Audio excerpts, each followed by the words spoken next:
예수님께서 사람들이 누구라고 하느냐, 제자들이 더러는 세례요한, 더러는 엘리야, 어떤 이는 예레미야, 어떤 이는 선지자 중에 한 사람입니다 라고 사람들이 말합니다 라고 대답하자 주님이 그러면 너희는 나를 누구라고 하는데?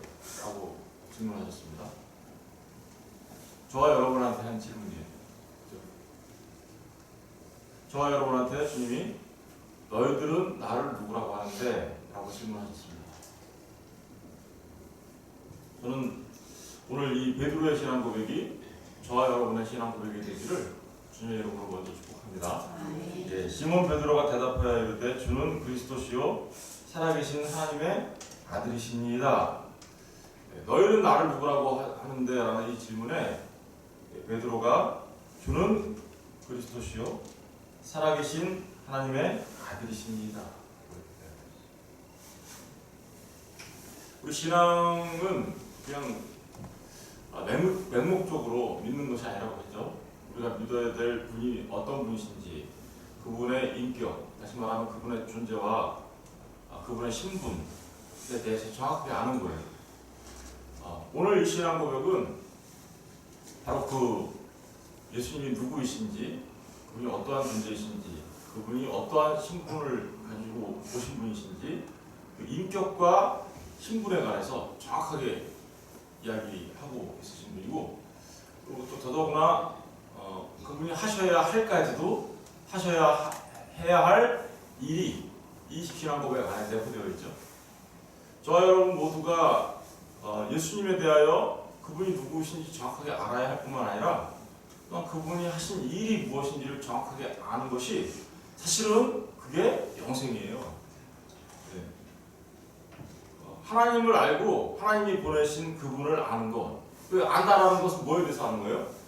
그것은 그분의 인격에 대해서 아는 거예요. 그분이 누구이신지, 신분이 어떤 분이신지, 존재가 어떤 분이신지, 인격에 대해서 아는 거고, 또 하나는 그러면 그분이 무슨 일을 하셨는지, 그죠? 무슨 일을 하시는지 이걸 아는 거죠.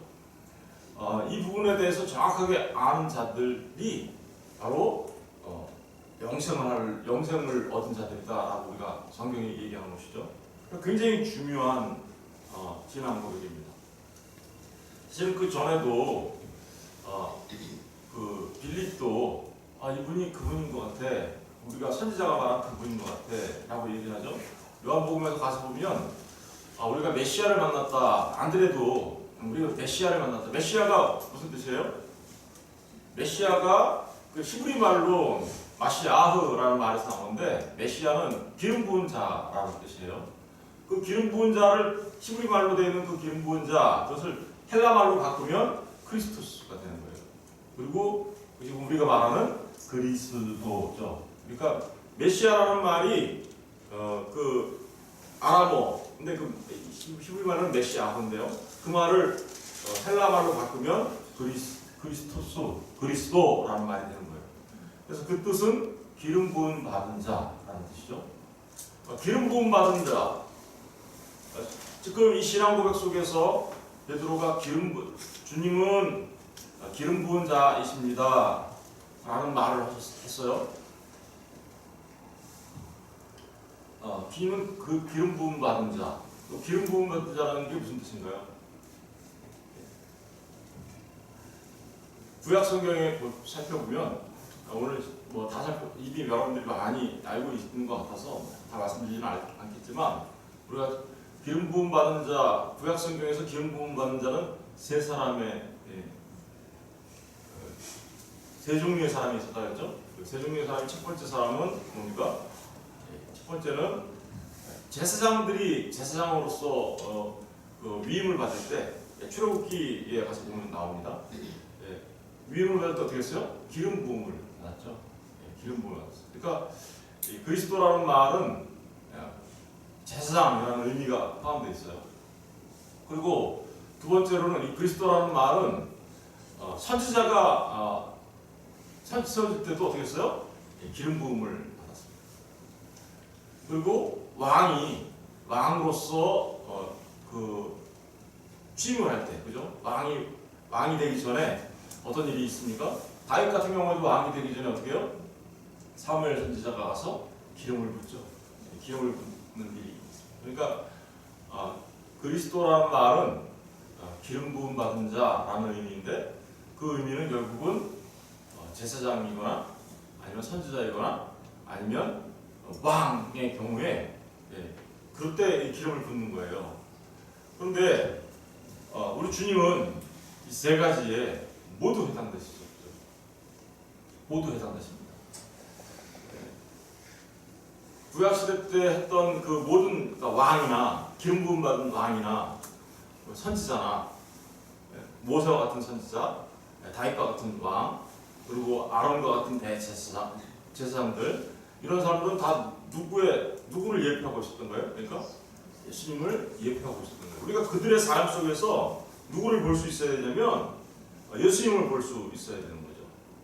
주님한테 지금 베드로가 그리스도라고 말한 그 말 안에는 왕으로 살았던 다윗의 삶이, 그리고 제사장으로 살았던 아론과 그의 후손들의 삶이, 그리고 선지자로 살았던 모세와 같은 그 선지자들의 삶이 지금 전부 다 누구를 나타냈다는 것을 얘기할 수 있어요? 예수님을 나타내고 있다는 것을 우리가 알 수 있는 거죠. 그러면 왕은 어떤 분이신가요? 왕은 다윗의 후손을 통하여 오실 왕이라고 성경에서 계속 얘기하죠. 다윗의 후손을 통해서 올 왕. 그 다윗의 후손은 영원한 나라를 세운다고 사무엘에 가서 보시면 사무엘 선지자가 나단을 통해서 나단 선지자를 통해서 신탁을 하시죠. 그래서 나단 선지자의 그 신탁에 보면 다윗의 아들이 영원한 나라를 세울 거야 이렇게 나오죠. 다윗의 아들은 누구예요? 솔로몬이죠. 원래는. 그러나 솔로몬이 영원한 나라를 세우신 분은 아니시죠. 그 말 안에는 그러니까 어떻게 되는 거예요? 다윗의 가문에서 영원한 나라를 세우는 왕이 나올 거다 라는 말을 하고 있었던 거예요. 그 말은 곧 다윗의 후손으로 오신 예수 그리스도를 암시하고 있었던 것이고, 지금 그 다윗의 후손으로, 그래서 마태복음이 아브라함과 다윗의 후손, 그죠? 예수 그리스도의 계보다 이렇게 시작한 거죠. 그죠? 그러니까 주님이 지금 왕이시라는 걸 고백하고 있는 것이고, 주님이 아까 우리 모세와 같은 선지자, 우리 지난주에 살펴봤죠? 그 모세와 같은 선지자시라는 거고, 그 선지자예요. 그냥 일반 선지자가 아니라 그 선지자예요. 그 선지자. 그리고 제사장은 제사장인데 어떤 제사장이에요? 대제사장. 근데 여기서 말하는 대제사장은요, 히브리서 가서 보시면 아시겠지만 그분은 아론의 반차를 따라서 오신 대제사장이 아니라 멜기세덱의 반차를 따라서 오신 대제사장이십니다.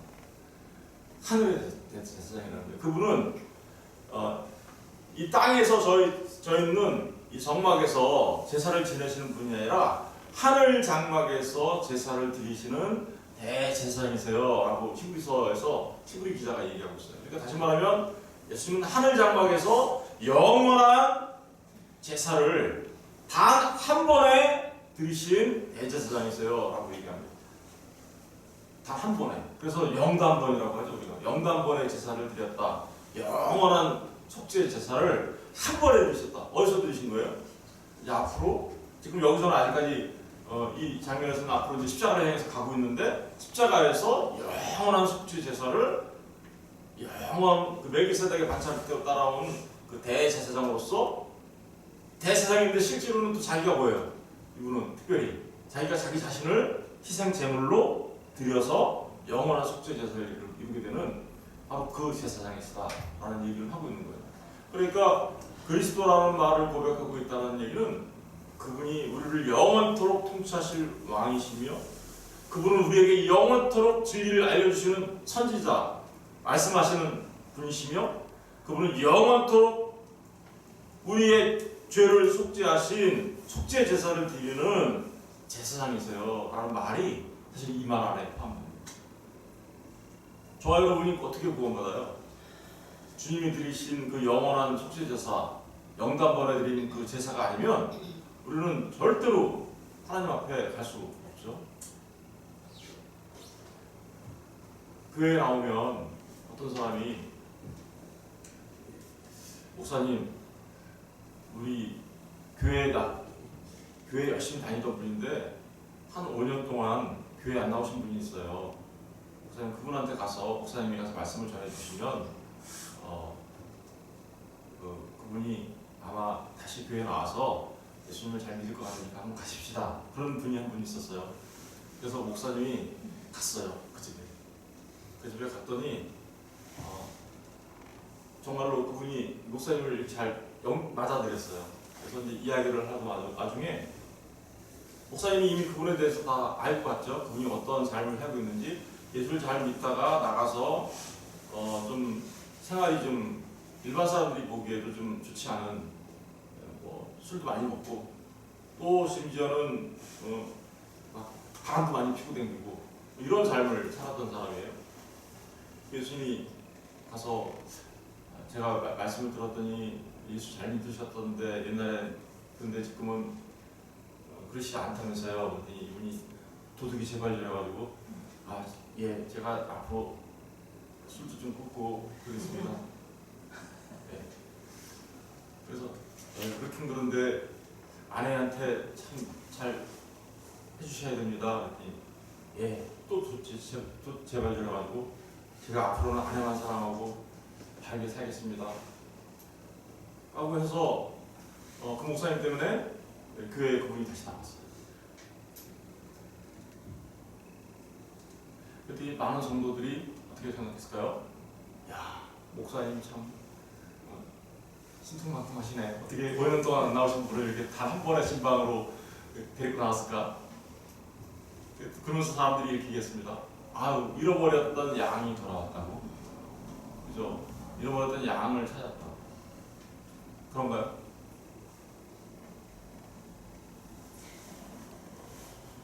잃어버렸던 양이 돌아온 거예요? 여러분, 기독교를 잠깐만 그렇게 알고 있어요. 기독교를 예수님을 만나면 먹던 술을 끊고 피우던 담배를 끊고 그리고 바람 피우던 걸 멈추고 그래서 도덕과 윤리적으로 좀 깨끗해지고 그런 삶을 살면 늑대로 살던 그가 갑자기 양이 되어 교회 안에 들어왔다고 생각합니다. 그런가요? 아니요. 그분이 여전히 그 수준에서 멈춰 있다면 그분은 여전히 늑대인 거예요. 양이 와서 앉아있는 게 아니고 늑대가 와서 앉아있는 거예요, 교회에. 왜 그럴까요? 그분은 아직도 주님을 온전하게 모르는 거죠. 왜 주님을 몰라요? 여러분, 그분은 예수님을 만나야 되는 거죠. 내가 내 삶이 술을 먹고 끊고 담배를 끊고 그런 것도 중요합니다. 우리의 삶 속에서. 그리고 피우던 바람을 안 피우고 중요하죠. 도덕과 윤리적인 삶을 사는 거. 그러나 예수님은 우리한테 그런 삶을 가르쳐 주려고 오신 게 아니라고요. 그거만을 가르쳐 주시려고 온 것이 아니라 그분은 왕으로서 선지자로서 제사장으로 와서 그 진리를 가르쳐 주시고 그 예수님을 만나서 네가 죄사함을 받아 하나님 백성 되는 거 이거 하기 위해서 오신 것이지 그냥 교회 와서 좀 사람들 눈에 보기에 좀 착하게 사는 거. 사람들 눈에 착하게 사는 거는요, 사람들 눈에는 착하게 양처럼 보일지 모르지만 하나님 눈에는 예수를 안 만나면 여전히 늑대인 거예요. 여전히 늑대. 예수님이 누구인지 온전하게 모르는 그런 사람들, 그 사람들은 여전히 양처럼 보이지만 염소들인 거예요. 기독교는요, 늑대를 양처럼 온순하게 그 탈을 씌워서 보이게 하는 그런 종교가 아닙니다. 기독교는요, 늑대를, 염소를 양 만드는 것이에요. 누구 때문에? 예수님 때문에. 그리스도라는 말 안에는 그러한 말들이 내포되어 있는 거예요. 저와 여러분이 그리스도 예수님을 잘 알지 못하잖아요. 영원한 속죄가 뭔지, 주님이 드리시는 영단번의 제사가 뭔지, 그런 것들이 뭔지도 모르면 내가 아무리 여기서 도덕과 윤리적으로 그래요 내 생활 방식을 좀 바꿨다고 해서 늑대 되는 거, 늑대가 양 되는 거 아니란 말입니다. 기독교는 그런 거예요.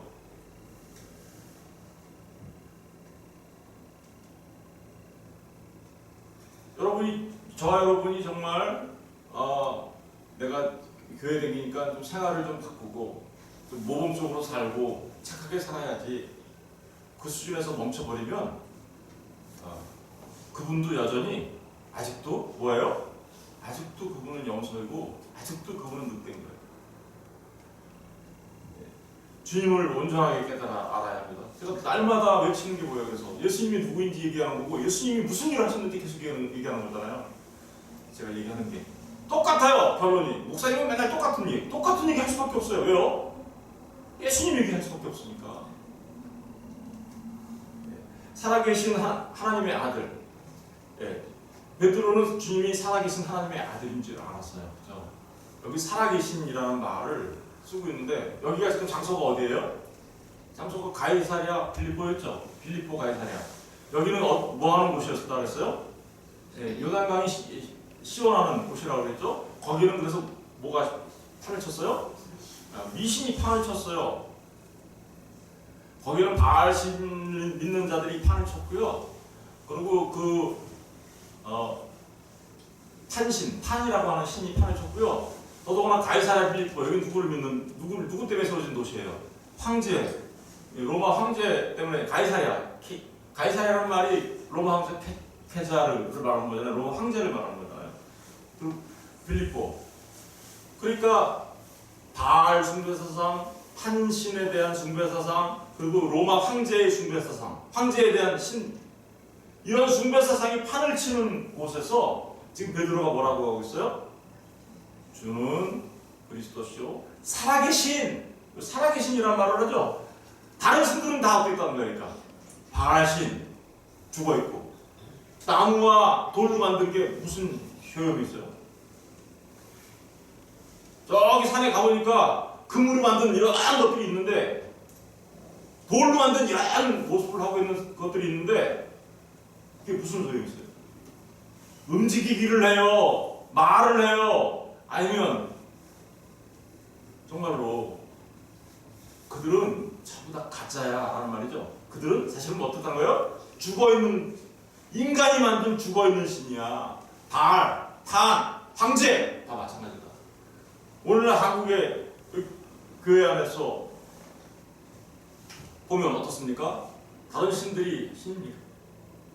여러분 이 얘기는 살아계신이라는 말은 하나님만이 유일하신 신이야. 하나님만이 유일하신 분이셔. 유일하신 한 분 신이셔. 한 분 신이라는 말이 들어가 있는 거죠. 그들과는 그 목석과 나무로 만든 그런 것들과는 차원이 다른 이분은 살아서 역사하시는 온 우주 만물을 창조하셨을 뿐만 아니라 지금도 살아서 역사하시는 시간의 주인이신 역사의 주인이신 그런 분이야 라는 말을 하고 있는 것이며 정말 저와 여러분을 어떻게요? 구원해내실 수 있는 분이시라는 것을 살아계신이라는 말 안에 얘기합니다. 여기 살아계시는 말 안에 뭐가 이 단어가 내포하고 있는 가장 중요한 의미는 생명이라는 뜻이겠죠. 그죠? 살아있으니까 그죠? 생명의 주인 대신 그분은 생명의 주인이 아니라 생명 자체죠. 하나님. 그분이 우리에게 생명을 주시지 않으면 그 누구도 생명으로 존재할 수 없어요. 그래서 지금 살아계신이라는 말을 붙인 것이죠. 그 우상들이 판을 치는 곳에서 살아계신 하나님이세요 라고 그죠? 그들과 다 비교를 하면서 그래서 제가 가이사랴 빌립보를 그렇게 자세하게 설명했던 겁니다. 이 이유를 이해하실 수 있도록 하시기 위하여. 그래서 하나님의 어디요? 아들이십니다. 하나님의 아들. 하나님의 아들이라면 이분은 누구라는 거예요? 하나님이시라는 거예요. 다시 말하면 그리스도라는 말은 하나님이 사람이 되어 이 땅에 오셔서 하시는 사람이라는 것을 강조하고 있다면 살아계신 하나님의 아들이라는 것은 그분이 누구라는 거예요? 하나님이시라는 거예요. 신성을 앞에 것을 사람이라는 인성을 말하고 있다면 뒤에는 하나님이라는 신성을 말하는 거예요. 그래서 그분은 예수님은 완전하신 사람, 완전하신 하나님이세요. 우리는 이걸 이해 못해요. 어떻게 이해할 수 있어요? 그죠?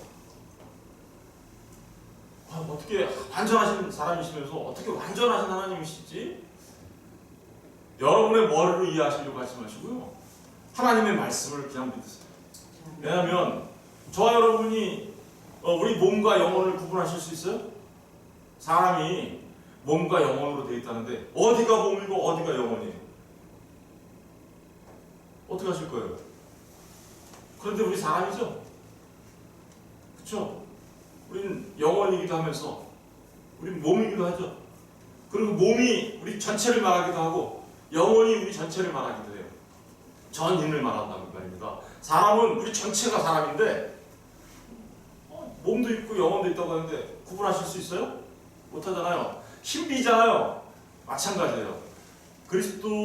예수님께서 그리스도이신 사람이신 분이신가 하면 동시에 완전하신 하나님이라는 이것은 너무나도 신비로운 거예요. 우리 인간이 몸이면서 영혼이다라고 말하는 것과 그거보다 더 신비한 거죠. 사실 어떻게 보면 우리 몸과 영혼은 우리가 그래도 눈으로 보잖아요. 아, 이 사람이 죽었더니 영혼이 떠났구나 이렇게 얘기를 하잖아요. 그죠? 죽고 나면 이제 구분되죠? 영혼은 떠났고 몸만 남았네 이렇게.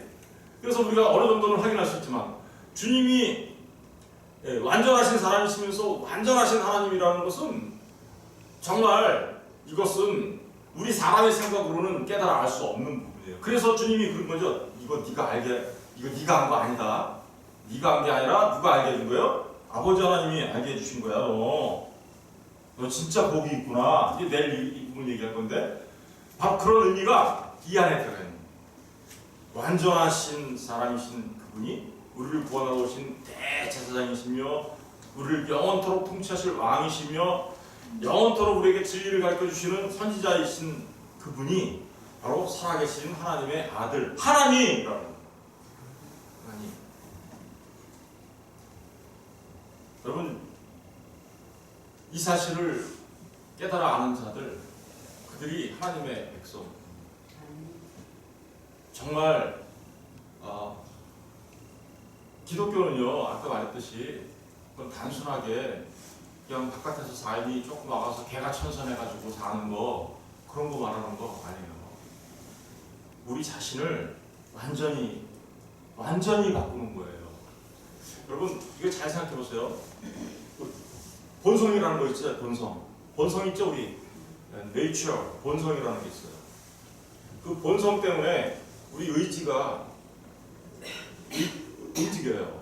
이 죄에 빠진 인간은 죄의 본성 때문에 우리의 의지가 항상 죄를 사랑해요. 항상 죄 짓는 것을 달콤하게 여기고 죄 짓는 것을 즐겨야 해요. 본성이 이 죄악되다 보니까 죄인이다 보니까 죄를 져요. 죄 짓는 걸 좋아해요. 그리고 그것이 행동으로 나타나죠. 액티비티하죠. 활동하죠. 그러니까 맨날 우리 본성이 안 바뀌면 우리가 어떻게 해요? 우리 의지가 항상 죄한테 끌려가요. 죄한테 끌려가다 보니까 항상 뭐예요? 죄를 지을 수밖에 없는 삶을 살아가요. 늑대의 삶이죠. 늑대가 잠깐 팔을 썼다고 해서 늑대가 아닌 게 아닌 거예요. 이 행동이 조금 액티비티가 좀 바뀌었다고 해서 본성이 바뀐 거 아니잖아요. 아직도 본성은 그대로 있고 그 본성은 여전히 우리의 의지에 영향을 미쳐서 그는 언제든지 다시 그 죄의 본성 때문에 죄의 행동을 한다고 액티비티를 한다고. 그런데 기독교는요 그러한 이 죄의 본성을 송두리째 뜯어 고치는 거예요. 성령 하나님이 오셔서 이 본성을 바꾸는 거라니까요. 이 본성을 새롭게 변화시키는 거예요. 그래서 새로운 피조물 하나님의 창조 사역이 일어나게 하는 거예요. 창조 사역이 일어나서 이 본성이 바뀌어요. 본성이 바뀌었더니 이 본성이 바뀐 그 사람이 이제 의지가 어떻게 해요? 선한 의지로 나가려고 해요. 죄 지면 괴로워요. 선을 행하면 기뻐하고 즐거워하는 그런 본성으로 바뀌었단 말입니다. 그런데 이 삶이 어떻게 바뀌었어요? 삶이 액티비티가 바뀌죠. 빛으로서 소금으로서 우리의 삶으로 바뀐단 말입니다. 이 본성이 이렇게 확 바꿔지는 거 이걸 갖다 중생이라고 하고 본성이 확 바꿔지는 거 이걸 거듭남이라고 하잖아요. 그 거듭난 사람을 만드시기 위하여 이 땅에 하나님의 아들 예수 그리스도께서 오셔서 영원한 대제사장으로서 그 영당권의 제사를 드리고 그리고 이 땅에 그 우리의 모든 죄악들을 씻어내시고 죄의 본성을 씻어내시고 그것을 그 십자가의 효과가 우리 것 되게 하고요. 성령을 보내셔서 그 역사를 통해서 우리를 변화시킴으로 우리의 본성이 바뀌게 되고 본성이 바뀌니까 우리의 의지가 바뀌게 되고 우리의 의지가 바뀌니까 뭐가 바뀌어요? 우리의 삶이 바뀌는 거예요. 삶이. 이게 기독교인이란 말입니다. 이러한 사실들을 우리가 깨달아 알아야 하는데 그냥 내 본성은 바뀌지 않은 채 그냥 겉으로 드러나는 삶의 활동이 조금 바뀐다고 해서 양됐네? 이렇게 얘기하면 여러분 그 사람한테 넌 그렇게 속아서 지옥 가 라는 말과 똑같은 거예요. 속은 거죠. 여러분 정말 우리가 늘 알아야 될 것은 정말 주님을 만나 우리가 거듭났는지 우리의 본성이 바뀌었는지 그래서 나의 의지가 정말 하나님을 즐거워하고 기뻐하며 나의 의지가 선을 향하고 나아가고 있는지 하나님께서 우리에게 소원을 주셔서요 그 하나님의 그 소원이 우리 안에 있게 함으로써 하나님의 소원을 이루며 살아가는 사람으로 바꾸신단 말입니다. 그게 기독교인이에요. 그게 성도예요. 그거 평생 동안 제가 이거 똑같은 얘기 하는 거예요. 사실은 이제 제가 목사가 됐으니까 사실은 똑같은 얘기를 계속해서 반복해서 하는 겁니다. 여러분 저와 여러분 모두는 주님이 너는 나를 누구라고 하느냐는 이 질문에 정말 베드로와 같이 고백하시는 정말 하나님의 사람 되시기를 주님의 이름으로 축원드립니다. 우리 한번 그 베드로가 했던 고백을 주는부터 시작해가지고 한번 해보겠습니다. 시작. 주는 그리스도시요 살아계신 하나님의 아들이십니다. 기도하겠습니다.